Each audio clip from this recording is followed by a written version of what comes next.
हरे कृष्णा। हम श्रीमद् भगवद गीता के 7वें अध्याय भगवत ज्ञान इसके 5वें श्लोक को पढ़ रहे हैं। पहले श्लोक की कुछ आवृत्ति करेंगे।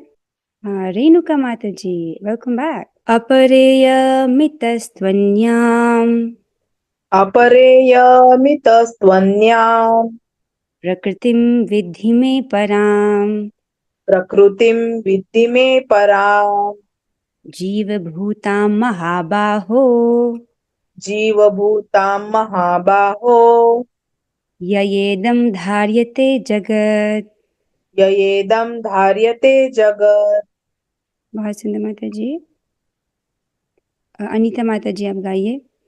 अपरेयमितस्त्वन्याम् अपरेयमितस्त्वन्याम् प्रकृतिं विद्धि मे पराम् प्रकृतिं विद्धि मे पराम् जीवभूतां महाबाहो जीवभूतां महाबाहो ययेदं धार्यते जगत्। ययेदं धार्यते जगत्। हरे बहुत कृष्ण। सुंदर माता जी। मिष्ठी माता जी आप गाइए। अपरेयमितस्त्वन्याम् अपरेयमितस्त्वन्याम् प्रकृतिं विद्धि मे पराम् प्रकृतिं विधि मे पराम् जीवभूतां महाबाहो इव भूता महाबाहो ययेदं धार्यते जगत्। ययेदं धार्यते जगत्। बहुत अच्छे मिष्टी जी, आपने अच्छा गाया। अब हम आगे बढ़ेंगे। इस श्लोक में भगवान अपनी पराशक्ति का वर्णन कर रहे हैं। आज हम थोड़ा सीक्वेंस चेंज कर रहे हैं। पहले अन्वय को देखेंगे।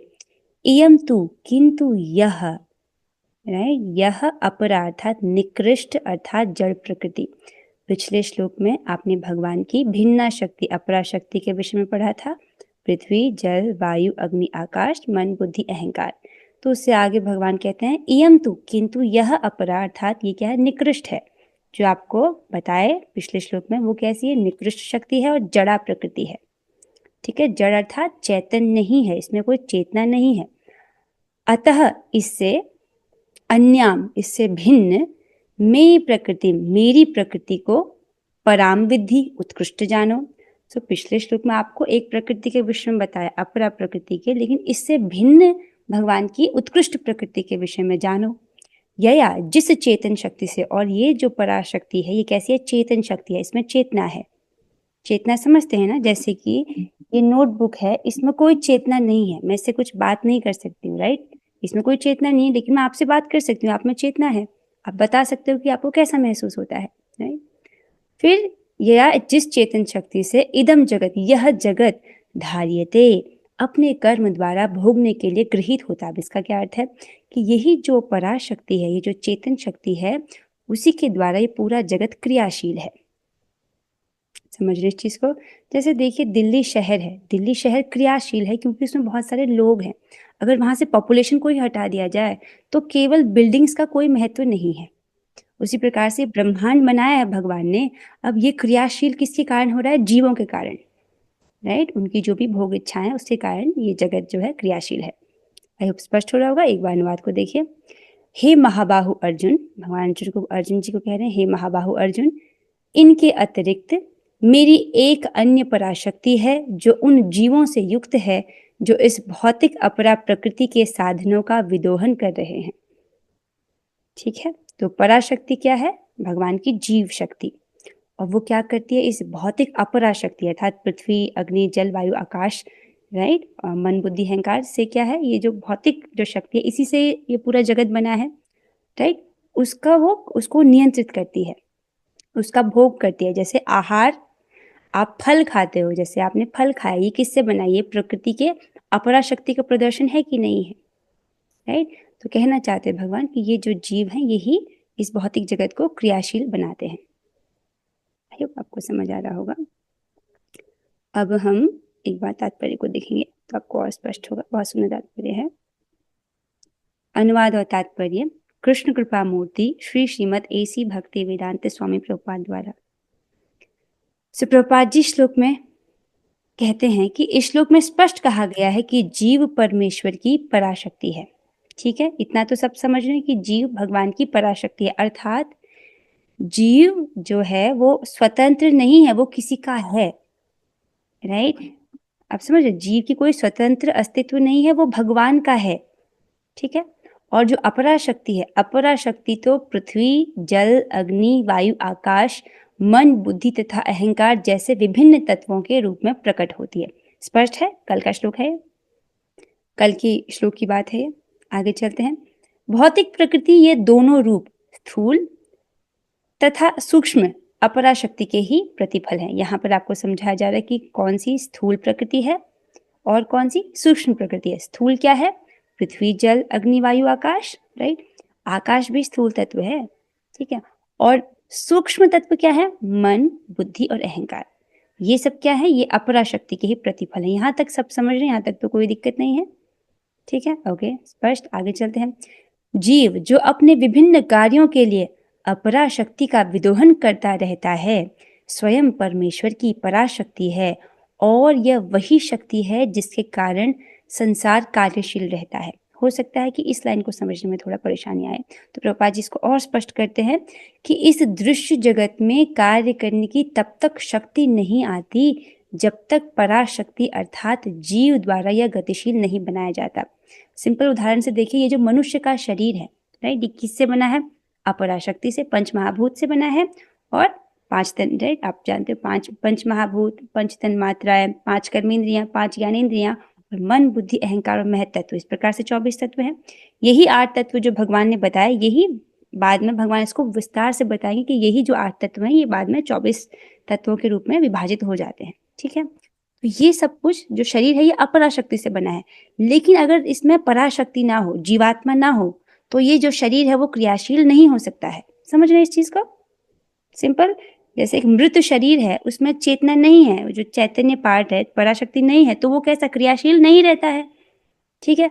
उसी प्रकार से पूरे ब्रह्मांड को देखिए, जो दृश्य जगत है ये, इसमें कार्य करने की तब तक शक्ति नहीं आती जब तक पराशक्ति अर्थात जीव द्वारा यह गतिशील नहीं बनाया जाता, ठीक है। किस प्रकार से जीव को गतिशील बनाता है?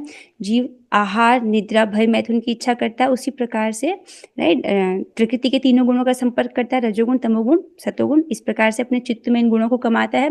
वैसी वैसी उसकी चेतना बनती है और वैसा वैसा उसकी योनि प्रदान की जाती है, 84 लाख योनियां, राइट। और इन्हीं योनियों में वो पूरे जगत में, चाहे ऊपर के स्वर्ग लोकों में भ्रमण कर रहा है या नीचे के लोकों में या इसी पृथ्वी पर अलग अलग योनियों में वो भ्रमण करता जाता है। इस प्रकार से जो दृश्य जगत है वो कार्यशील रहता है जीव के कारण अर्थात पराशक्ति के कारण।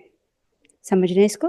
परंतु यहाँ पर भी ध्यान देना होगा कि जो जीव है स्वतंत्र नहीं घूम सकता है ऐसे, उसके ऊपर भी नियंत्रण है भगवान का, राइट। यहाँ क्या देखो, जो जीव है, यहाँ पर चित्र से रखा है तो आप समझ पाएंगे कि जो भौतिक शक्ति है, भौतिक प्रकृति है, ये दोनों रूप स्थूल अर्थात ये पृथ्वी आदि तथा सूक्ष्म मन आदि ये अपरा शक्ति के ही प्रतिफल है, जो भी आपको इस प्रकृति में दिख रहा है।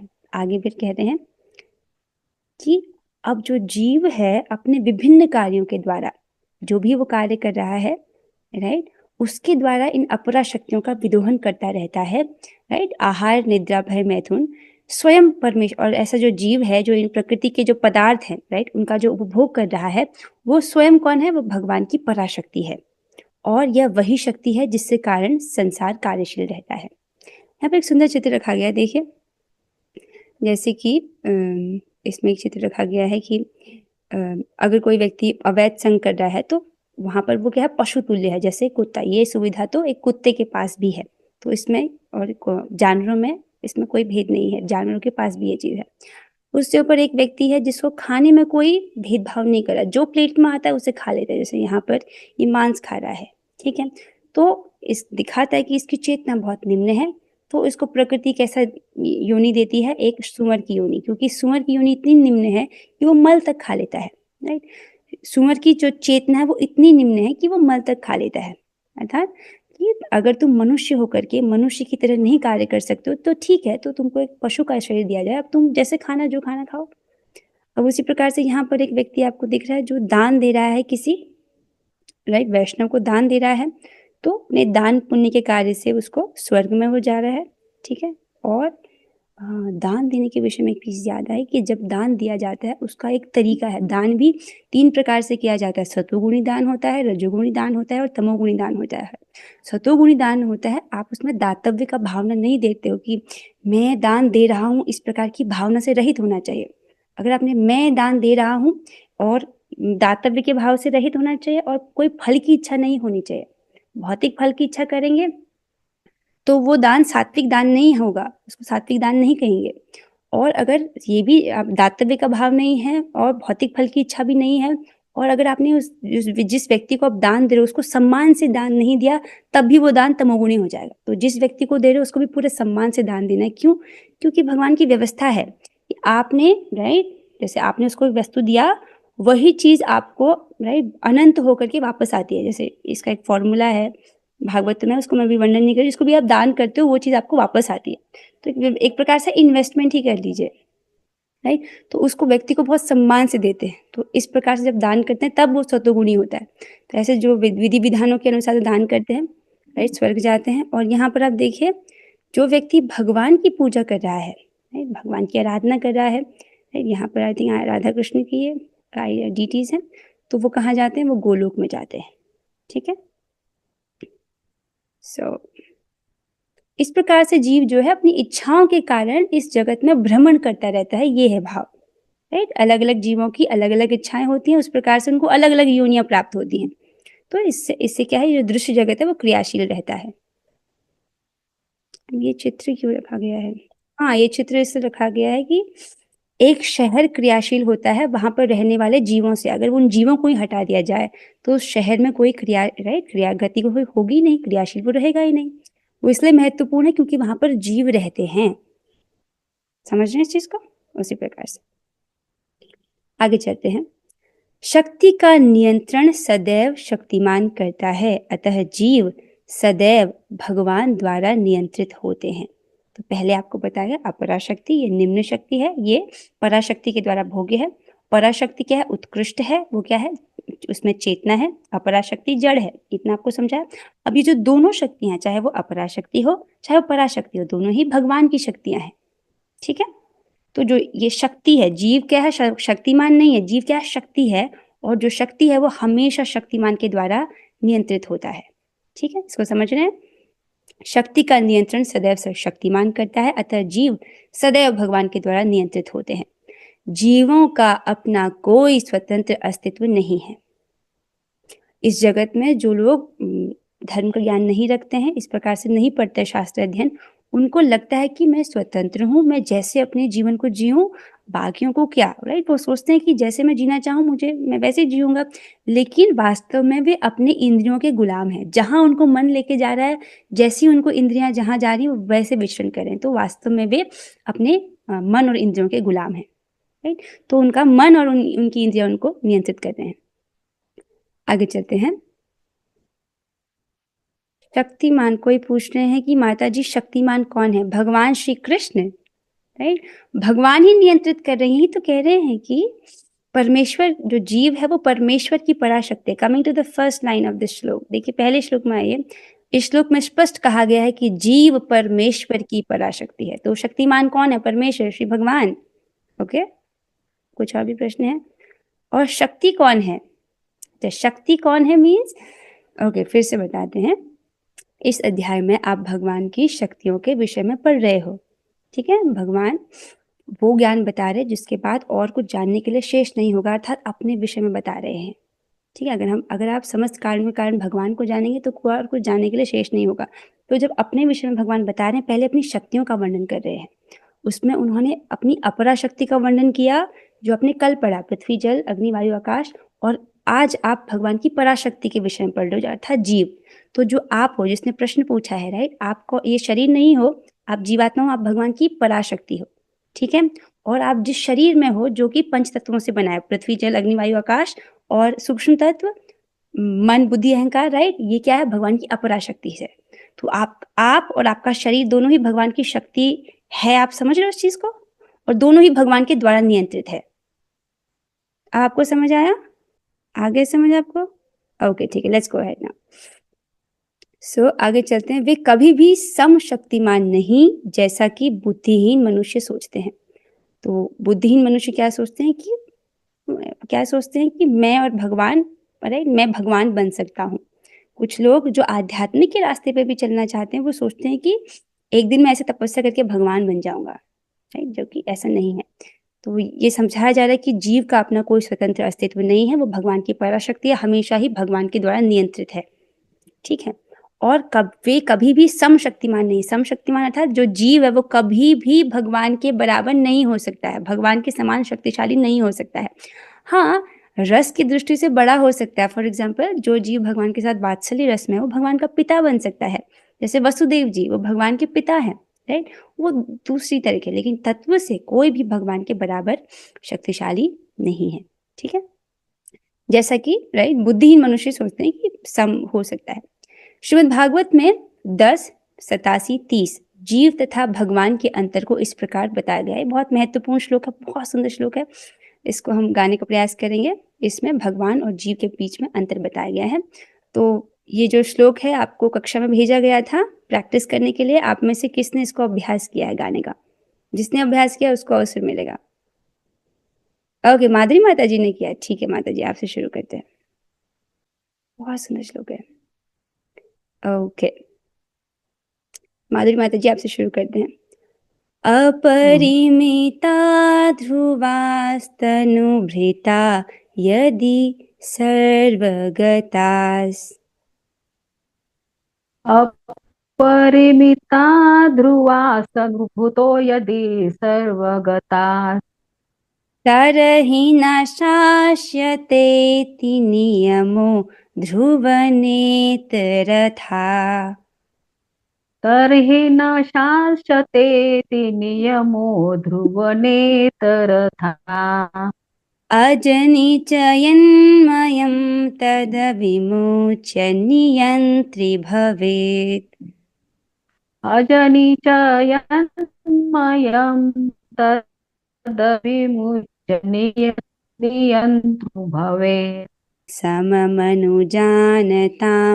यद्मतं मतदृष्टतया। सममनुजानतां यदमतं मददृष्टतया। अच्छी कोशिश की माता जी आपने। Okay, that's good.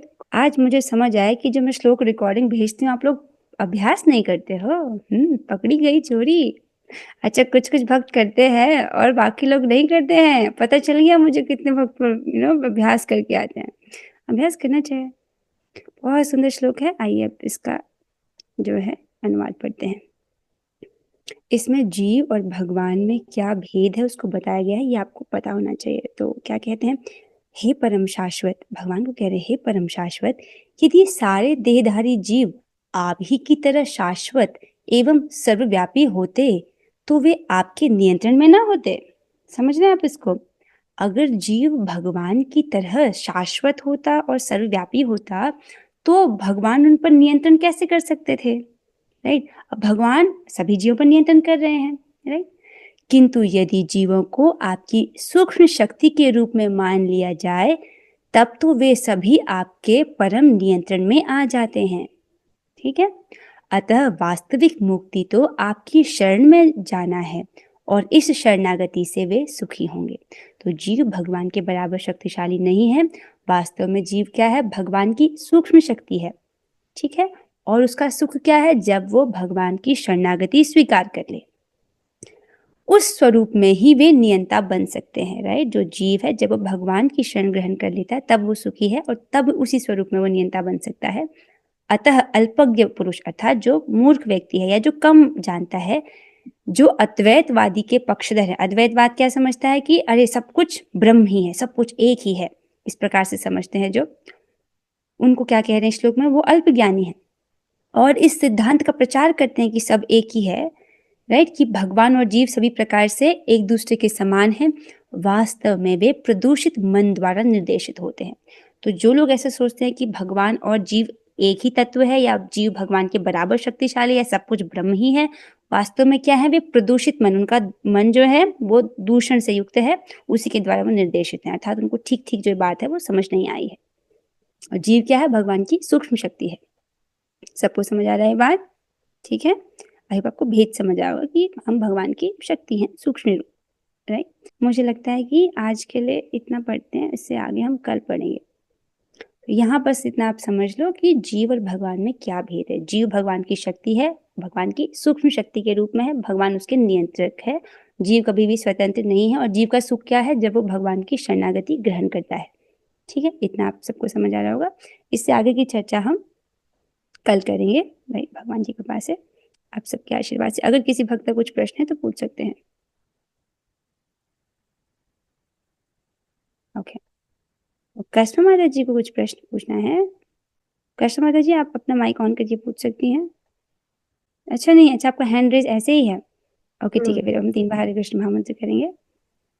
हरे कृष्णा हरे कृष्णा कृष्ण कृष्ण हरे राम हरे राम राम राम हरे हरे। हरे कृष्णा कृष्ण कृष्ण हरे हरे हरे राम राम राम हरे हरे। हरे कृष्णा कृष्ण कृष्ण हरे हरे राम राम हरे। श्रीमद् भगवद गीता की जय, श्री प्रभुपाद की जय। और बोल श्री गुरु गौरंगा। हरे कृष्णा।